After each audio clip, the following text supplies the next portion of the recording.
The Bennett family's natural daughter was hauled back home, and my adoptive folks labeled me a phony, even trying to boot me out. My older brother Dylan shot me a frozen glare and practically told me to scram. Even my first love, my ex fiance, Jake, watched as I got soaked in wine by the Bennett family's real daughter, Amber, and then insisted I apologize to her. I've always loved Amber. You're a fraud who took her spot. It's just sick, he spat. But little did they know, I was kinda lucky. Scoring a $200 million lottery win was only the kickoff.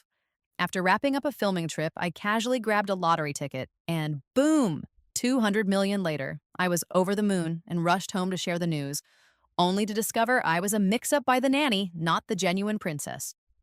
Her name was Amber. She was drop-dead gorgeous, perched elegantly on the sofa while soaking up compliments from every Bennett relative. Even my strict adoptive parents grinned, charmed by her. "Oh no," they declared, "we're not your folks anymore." Trembling, I asked, "Then who are my real parents?" Laura sneered. "You mean those country bumpkins?" Amber jumped in. "Mom, don't say that. The Harringtons might not be loaded recyclers, but they raised 3 kids. I'm sure once Riley shows up, everything will be just fine." I glanced left and noticed 2 middle-aged folks with graying hair, nervously perched on a tiny stool, fidgeting with their grubby trousers. They couldn't even meet my eyes. Zach, my friend, nudged me. "Riley, what are you waiting for? Those are your real parents. Go say hi." Reeling from shock, I was shoved to the floor as laughter burst around me. The couple, identified as my true parents, rushed over. The woman dabbed her hands on her shirt before helping me up. "Riley, you all right?" she asked gently. I said nothing. Then Tim signaled 2 security guards. "Since you're not the Bennett heiress and you've found your real folks, scram from the Bennett house now." The stares from everyone hit like icy needles, like a little sparrow trying to be a phoenix. "A fraud is a fraud," they sneered, "and I'd better hoof it back to the countryside and to my old life." Really, did they think being the Bennett princess for 23 years meant I'd always be that? Those I once called family now mocked me with cold disdain. I had come to share my lottery win joy, only to be cast aside. Like a soulless zombie, I just stood there in disbelief. My birth mom sighed and softly urged, "Riley, let's get out of here." Before leaving, Amber, all smiles, handed me an invitation. "Hey, Riley, there's a charity bash this Arvo. You were once part of the Bennetts, so why not come join the fun?" Despite her gentle looks, her words carried hidden barbs, just like Laura's. I watched her extend that invite coldly. Zach snorted from the side. "Amber, you're way too generous. Riley's family is broke. Attending a fancy banquet? She probably can't even swing a dress." With each word, my biological parents lowered their heads. I clenched the invitation in my fist and forced a smile. "Thanks, I'll be there." Then I turned on my heel, laughter echoing behind me as I made my way home. On the ride, my mom kept stammering about our predicament. I got 2 twin sisters in high school, bright and well-behaved, but I kept my head down in silence. My dad shot me a glance, then nudged my mom with his rough hand. I looked over where he pointed, a swanky, well-known cafe jammed with stylish young women buzzing about the latest collab. Mom peered at the price board, hesitated, and finally fished out a crumpled bag of cash, ones and fives only. Ignoring the judgmental stares of passersby, she counted out $338 for my dad. "Get one for Riley," she said. 338 was the cost of their signature pricey drink. "No need." I tried to stop him, but Dad had already hustled off, sweaty with a takeout coffee and a dinosaur plushie. "Riley, young folks like you probably dig this. Try it and see if it's your jam," he quipped. Tears pricked my eyes as I took the toy and coffee, nodding, "Yeah, I like it." About an hour later, I arrived at my new pad, an old but tidy house in the village. My sisters had dinner ready and stood shyly in the doorway. After lunch, Dad did the dishes while Mom prepped to take my sisters to school. Then, a delivery arrived. Mom hesitated reaching for her coin purse, but I stopped her. "I got Mia and Eva. I'll take them to school," I said. I called for a rideshare, dropped my sisters off, and slipped each $200. If I'm late tonight, grab a ride home and pick up something nice for them. Thanks, sis. I then left school and had the driver drop me at the lottery office. After cashing in that monstrous 200 million jackpot, I splurged 20 million on a downtown villa and snagged a slick Porsche. Finally, I cruised to the mall to pick out a designer dress. After getting glammed up, I headed straight for the charity gala. This shindig was hosted by the Bennett Group, with prominent families like the Bennetts and the Jamesons in attendance, so most of the guests were old buds of mine. I roamed around with a glass of OJ in hand when Amber spotted me and her smile froze instantly. Riley, I thought you wouldn't show up, she suddenly called out. Squeezing through the crowd with a forced grin, she asked, Riley, how's the new place? Did your folks pick up a lot of junk today? Her words sparked a ripple of laughter. Who's that girl talking to Riley? Never seen her before? Someone whispered. You don't know. The word is Riley isn't the real Bennett daughter. She's the kid of some junk collectors. The true Bennett princess is Amber, who was switched at birth by the nanny. Junk collectors. That's just filthy, man. How is Riley even here if her family's so broke? And that dress she's wearing doesn't exactly scream junk collector's daughter. Feigning innocence, Amber continued. Riley, where'd you rent that dress from? Was it pricey? Need me to spot you some cash? I mumbled, fiddling with my fingers. Not too bad, just a couple million. Thought I'd have a little fun. Amber smirked, clearly not buying a word. No surprise there. In her eyes, without the Bennett name, you couldn't possibly afford it. Whispers rippled through the crowd. Are her real parents junk collectors? How can she even afford that dress? I just chuckled. Maybe ask Amber about the money. She's been with them for over 20 years after all. My words must have hit a nerve. Amber's eyes flashed with malice as she glared. Feigning sympathy, she said, Riley, if your family can't swing it, just admit it. Don't resort to shady means. Your folks would be heartbroken. I glanced at her clenched fists and lazily remarked, Oh, by the way, I hit the lottery for 200 million. The crowd exploded. Amber's face crumpled. Her expression fell. Congrats, Riley, she muttered through gritted teeth. I just shrugged and poured myself another glass of OJ. Right then, Amber's voice rang out. Jake, you finally made it. My hand trembled, spilling some OJ. Jake, my ex-fiancé and first love, had been my rock. Before I left for college abroad, he'd given me a cherry blossom brooch, promising he'd wait. 6 months ago, he took over as CEO of the Winston Group. I returned after graduation and jumped into the entertainment biz, landing my first script. Everyone envied me for having the perfect fiancé, handsome, wealthy, and totally caring, until 2 weeks ago when he suddenly dumped me and pulled funding from my project.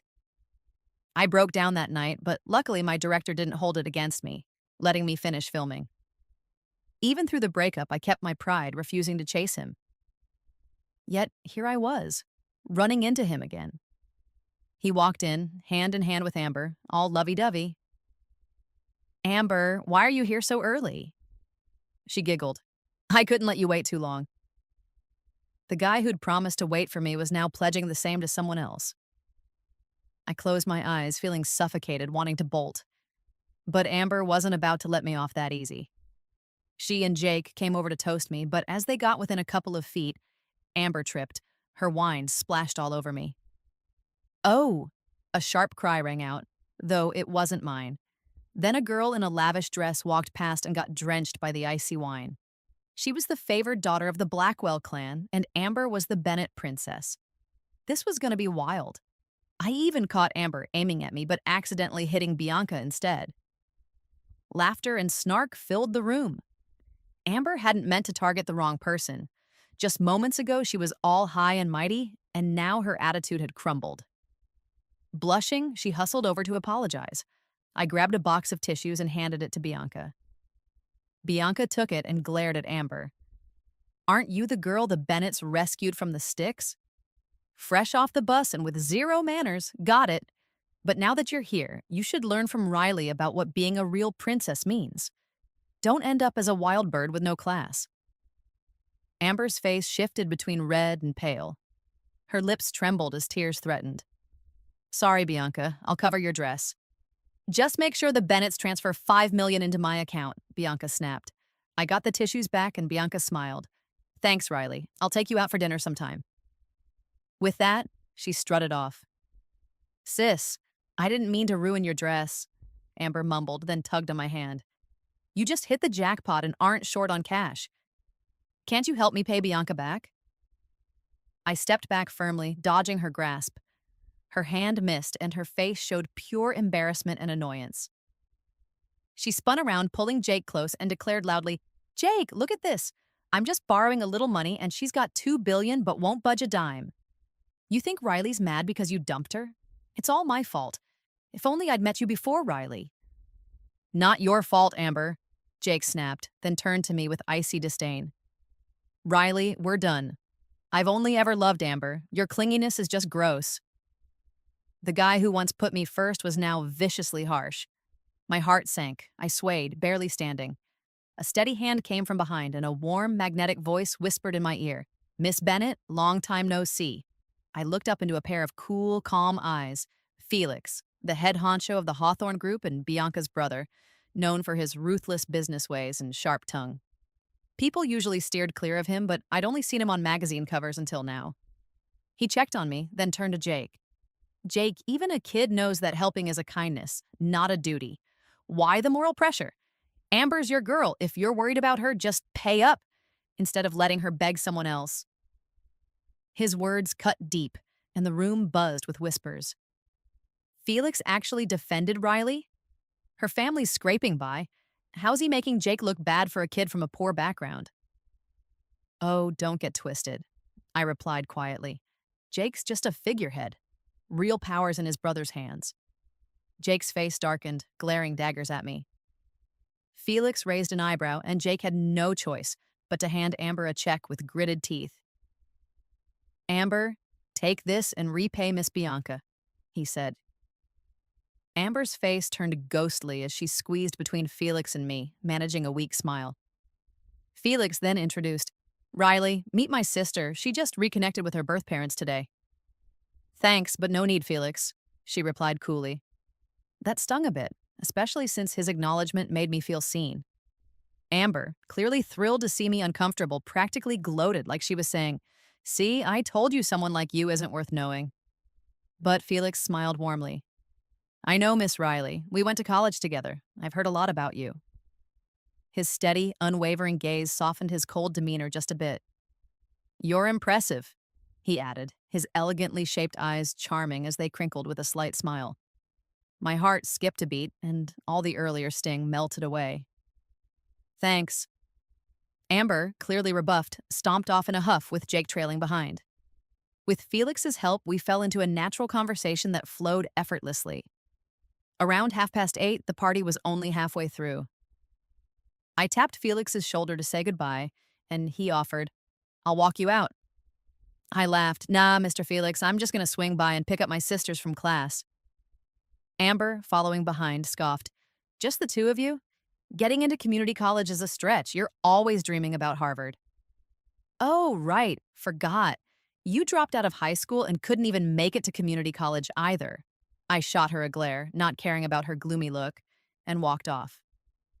I waited outside the school a bit. When the bell rang for night classes, students poured out. My two younger sisters spotted me, but were too shy to come over. Who wants the front seat? I opened the car door and waved them over. Big sis just got a new ride. Let's roll home. Mia eagerly dashed over while I buckled her seatbelt and then opened the back door for Eva. On the way back, I noticed both sneaking glances at me. Curious, I peeked over and they quickly looked away. I just chuckled. Mia whispered, Sis, you're really pretty, like a superstar. That made me smile wide. Well, when I'm a big star, you'll be the first to get my autograph. I want one too. Eva piped from the back. Of course, one for you two. Mia tilted her head, blinking before carefully leaning forward. Sis, I got a notice from school today. I got accepted early to Harvard. What? Seriously? I couldn't believe it and slammed on the brakes. Mia pulled back, looking scared. Sis, please don't be mad. I didn't mean to brag. She was just a kid, yet she looked terrified. It broke my heart. Hard to imagine what she'd gone through. Our folks seem decent. They wouldn't treat us badly. I gently patted her head. Mia, don't worry, I'm not mad, just surprised. My little sis is amazing, and I'm so happy for you. Really, you're not mad? Mia asked hesitantly. But Amber got pissed when I said I was top of the class. She hit me and told me not to tell mom and dad. As Mia spoke, her oversized school sleeve slipped down, revealing bruises on her arm. A wave of pain hit me. I knew Amber was jealous, but I never thought she'd hurt the kids out of spite. Sis, I'm fine. I forced a smile. Being good at school isn't a crime. You don't have to hide it. Let's go grab some cake and celebrate your acceptance. Okay, I want cake too, Eva added, clutching her seat with wide, cautious eyes. Sis, I got into Oxford, I announced, grinning ear to ear. My sisters were exceptional. All right, let's get 2 cakes and celebrate together. When we got home, Mom and Dad were still up. Seeing the cakes and hearing about the Harvard and Oxford news, they were shocked, then overjoyed. After the cake and cleanup, with our house lacking separate bathrooms, Dad boiled 3 pots of water for us to bathe while I brushed my teeth, listening to them sighing over how to cover tuition. They decided on student loans. Before bed, Mom brought warm milk to my bedside. Gazing at the steaming milk, I murmured, I'll cover Mia and Ava's tuition. I already bought a pad downtown ready to move in. Tomorrow's the weekend.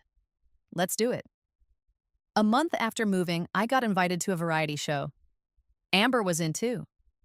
I soon found out that Jake and the Bennetts had splurged a fortune to launch Amber's career with the show. So ironic, right? They used to call me a disgrace when I tried to get into showbiz, and now they're all in for Amber. At the first show, we had to introduce ourselves and then team up. After my intro, Amber suddenly said, Riley, I heard your sisters didn't take the college entrance exams? Her words made the room go dead silent. Several guests gasped. Just as the host tried to jump in, I sat up and smiled politely. Yeah, they didn't. What a shame. Amber sighed with fake pity, but I caught a gleam of glee on her face. Community college isn't so bad, huh? I cut her off with a smile. Amber, if your folks can't swing it, I can pull some strings, but thanks. Mia's at Harvard and Eva's off to Oxford. Some folks just can't see beyond community college. Other guests congratulated me, leaving Amber's face turning red and blue as she clenched her jaw. Looks like the producers paired her with the hottest actor and me with a gaming streamer, she muttered. The show's sponsor was a card game, and our first task was to draw cards. Fewer gold cards meant elimination. Everyone started with a 10-card draw, and extra draws had to be earned. To save time, Amber went all out, dropping $4,000 for extra draws that gave her and the actor a total of 280 draws, enough for a 4-round guarantee of 4 gold cards. Others marveled at her deep pockets. With a modest smile, Amber half covered her mouth and said, Oh well, I'm just having a streak of bad luck, so gotta splash some cash to win. But with Riley's family situation, I guess you can't really afford to spend, huh? Better save up slowly. Glances were exchanged as someone whispered, Riley, should we shell out some cash too? No, I'm good. I shook my head, leaving my teammate a bit disappointed. Following Amber's lead, most of the other guests spent extra money too, though most only managed the bare minimum guarantee of 1 good card. We ended up as the last group left to draw. Amber shot me a look. Oh, Riley, you only got 10 draws? You definitely won't pull a good card. You might get eliminated. My teammate, looking dejected, handed me his phone. If we get knocked out, so be it. I calmly hit the confirmation button for the draw, and the card animation just wouldn't stop. Seeing my blank expression, Amber arrogantly sidled up. Riley, don't sweat it if you don't pull anything. It just means you're broke and unlucky. Hey, you ever heard of 6 golden cards? What? She asked, clearly not catching my drift. I waved my phone screen in front of her. 6 gold cards from 1 10-card draw. Amber was stunned. No way. My teammate quickly jumped up, shoving Amber aside and exclaimed, Riley, you're so lucky. Suddenly, he dropped money for another 10 draws and handed me his phone. I hit confirm, and the animation played for about a minute. My teammate, now on his knees again, cheered, 6 gold cards? Riley, is the sponsor secretly in love with you or what? That's amazing. I'll count on you for all my draws from now on. Envious, the other guests soon came over, handing me their phones for draws. In the end, the sponsor's crew discreetly pulled me backstage, handed me a check, and told me to steer clear of the game. And after the show aired, I got mad buzz as the chosen lucky star, while Amber, with all her connections, faced a major backlash as people mocked every misstep of hers. Online, critics lambasted her for causing her own downfall and getting humiliated. For days, Amber wore a gloomy mask, and every time she saw me, it looked like she wanted to kill me. A couple of days later, the director suddenly called to say I didn't need to come in for the second episode.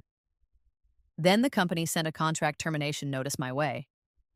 When I called my manager, he mumbled something vague and only told me to come in the next day to sign off on my termination. I locked myself in my room and sulked all day.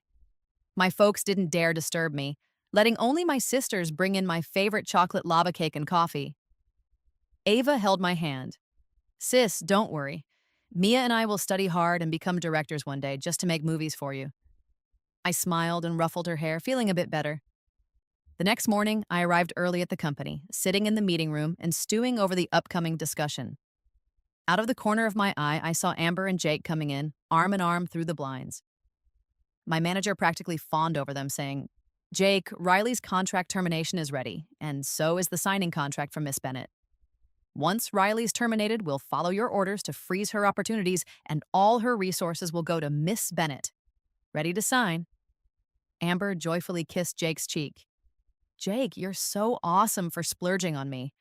But do you reckon Riley would be mad if she found out I pulled you out as the investor for her first movie?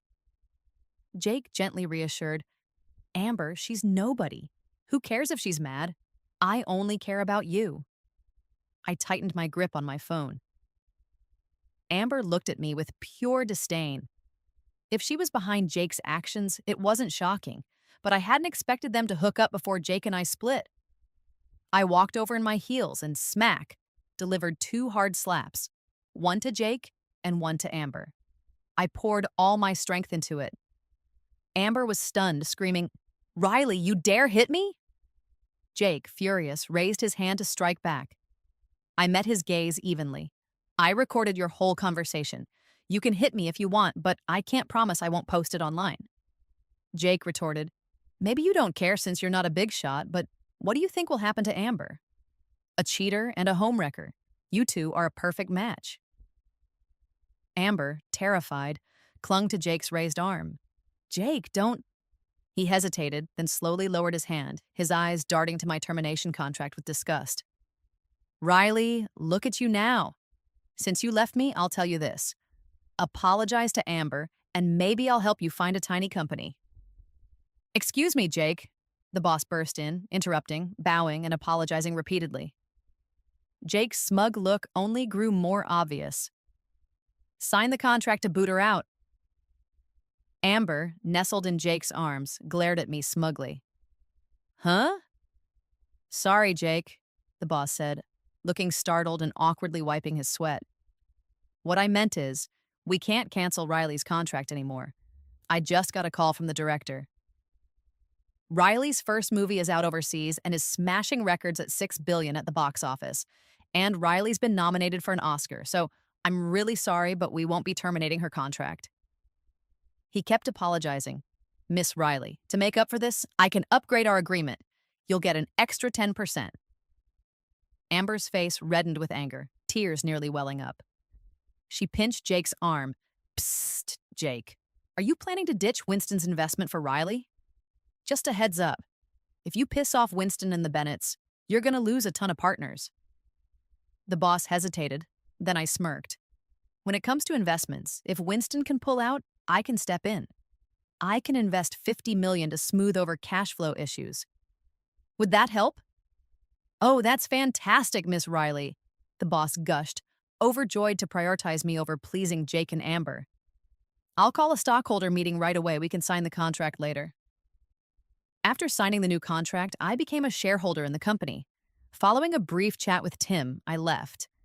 In the parking lot, I bumped into Felix. Fancy seeing you here, Mr. Felix, I greeted politely. Not really, Miss Riley. Felix chuckled awkwardly, touching his nose. I was waiting for you. I wasn't sure if I was imagining it, but this man, known for being mature and decisive, had his ears redden like a love-struck teen. I raised an eyebrow, urging him on.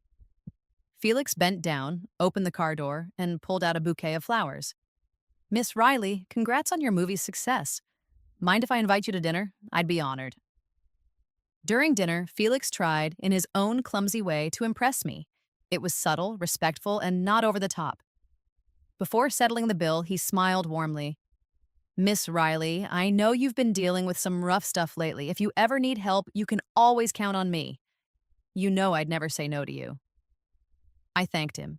Thanks, Mr. Felix, but politely declined any extra help. After Jake's sudden betrayal, I realized leaning on a man might offer temporary relief, but it wasn't a long-term fix.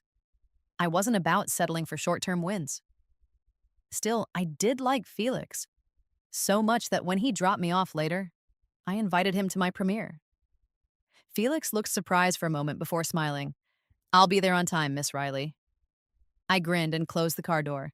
Just call me Riley. At the premiere, Felix dressed sharp and sat to my right. I returned the jacket he'd lent me. I washed it. Thanks for helping me out last time. It was my pleasure, he replied. This was my first time watching my own film, and Felix watched intently. Throughout, I felt a light touch on my fingertips resting on the armrest.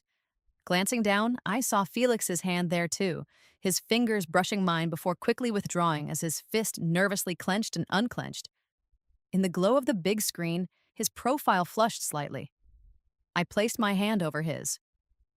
Felix hesitated, glanced at me, and then firmly held my hand. When the premiere ended, thunderous applause filled the room. I slipped on a cap and some shades, discreetly pulling Felix out the front door to avoid the crowd. As we neared the cinema entrance, I noticed Amber standing alone, looking lost. Felix stepped in front, his tone tinged with jealousy. Don't even think about looking at her. I couldn't help but laugh. All right, I won't. My first film became a huge domestic hit. I even snagged an Oscar. To celebrate, my parents rented a ferry. During dinner on board, they handed me a file, a stock transfer document from a listed company, with Mom as the transferor and me as the transferee. I was baffled. Dad clumsily explained, when we moved, you gave us some cash to start a business. We tried stock trading, it went well, and then Mia and Eva suggested starting a company, so we did. Now it's public. We figured you might have expenses, so we transferred the stocks to you. If you ever decide not to tie the knot, this money is a sweet backup. Tears welled up as I listened. When I lived with the Bennetts, they never really liked me. They kept urging me to return after studying abroad, using my part-time cash not because they missed me, but because they wanted me to come back and marry Jake for their own gain. All these years, I never felt any real family warmth. At night, unable to sleep, I tiptoed downstairs for a walk. There was no moon, and the streetlights barely lit the way. Mosquitoes buzzed all around, and after a few bites, I headed back. Suddenly, a shadow darted before me. Riley, I hate you. Why don't you just die? I dodged quick. The figure missed and toppled. In the dim streetlight, I recognized Amber, her hair a mess, dark circles under her eyes, clutching a fruit knife. When she saw me, she charged like a maniac, hatred blazing in her eyes as if she wanted to tear me apart. I bolted, losing a slipper in the panic, but luckily I wasn't far from home. I slammed the door shut behind me. Amber couldn't get in. She just kept screaming and banging on the door, stabbing it with her knife. My family woke up from the ruckus to check on me. Mia called the cops, and soon Amber was hauled away. I sat, still shaking and hugging a pillow. Later, Mia told me someone had seen Amber slashing a poster with my face on premiere day and scribbling nasty stuff on it. The video went viral, and Amber got bashed online for a whole week. The Bennetts and Jake spent a fortune on her, but she threw it all away. And somehow, Eva mentioned, puzzled, that the Bennetts suddenly went bankrupt. Bennett's older brother was in a car crash and didn't make it. Now they're calling Amber bad luck, and she's been camped outside our house for days. After the cops took her away, Mrs. Bennett showed up. She looked worn and aged. Mia offered her some warm water, and as she sat hesitantly, I asked Mia and Ava to leave the room and handed Mrs. Bennett a bank card. Here's 500,000. The password is 6/8. Consider it repayment for raising me, I said flatly. Mrs. Bennett clutched the card, breaking down and sobbing onto her knees. I should never have taken her in. Ever since then, it's been nothing but trouble, Riley. If you ever have time, come visit home. Your brother's gone and your dad really misses you. I didn't care for her whining. You can leave now. Take care. Then I had the maid escort her out. Later that day, Felix planned to meet for dinner. I got ready, did my makeup, and headed out. The roads were clear on a weekday. While waiting at a red light, I glanced in the rearview mirror. A red BMW was barreling up behind me, not slowing down at all. My instincts kicked in. With barely 30 seconds left on the light, the car kept closing in. I hit the gas, veered right onto another lane, and checked the mirror again. The BMW kept on straight, then tried to turn to follow just as the light flipped green. It collided head-on with a Ferrari, a thunderous crash filling the air as sparks flew. I saw someone struggling out of the Ferrari. It was Jake, but he soon collapsed. Everything happened in a flash. Traffic cops, firefighters, and medics swarmed the scene. I parked and cooperated with the police. Even though I switched lanes to dodge the wreck, I still got a few points knocked off my license. I was still trembling when they dragged Amber out of the BMW. My blood boiled. She wanted to kill me. Once the police wrapped up, Felix arrived and held me tight. It's okay, Riley. It's all good now. I clung to him, still in shock and unsure of what to think. Jake was carried off on a stretcher to the hospital, and Amber was handcuffed and led away by the cops. As she passed, she shot me a murderous glare, yelling, "Riley, why aren't you dead? You should have been dead. You stole my life. How can someone like you live so well? You should be dead, Riley. Don't listen to anyone."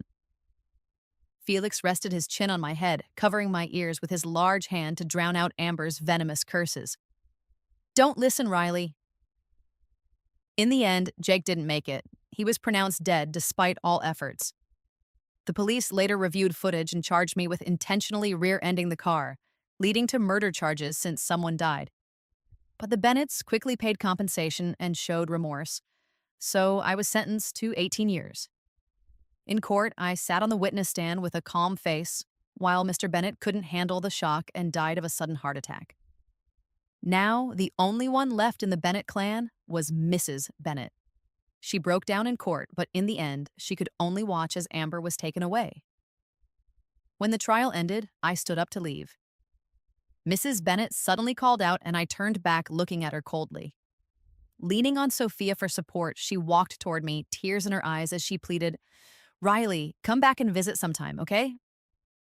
That dragged me back to the old days, when I'd ace a test, run home bursting with joy, only to get yelled at for being all about studying, and when she booted me out of the Bennett house so harshly. "I don't want that," I replied icily, turning away. Felix and my two sisters were waiting outside. After quick hugs with each sister, I jumped into Felix's arms. The sun was shining bright. I was finally ready to live my own life.